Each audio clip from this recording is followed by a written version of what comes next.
saya Syafi'i bin Muhammad Noor. Jadi saya diwakilkan untuk membincangkan apa tujuan tuan-tuan datang. Jadi saya nak bertanya lah. Pertama-tama sekali saya nak bertanya, apakah tujuan tuan-tuan datang yang ramai dengan membawa bawa hantaran ya.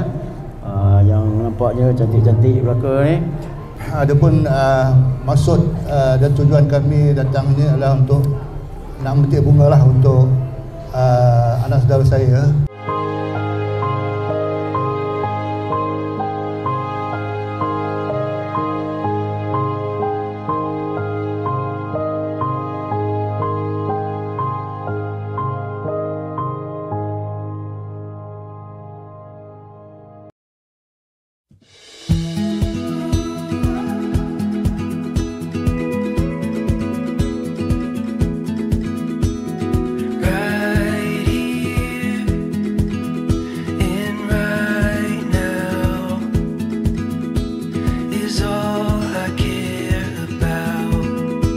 Jadi rasmilah mereka bertunang hari ini dan tempoh perjanjian adalah dalam tempoh setahun.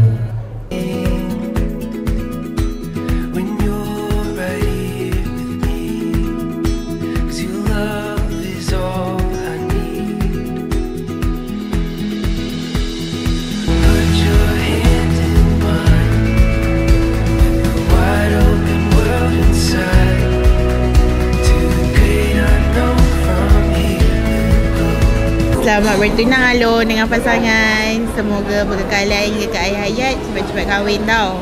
Untuk Alun dan Nazirun, selamat bertunang dan selamat menempuh alam pertunangan.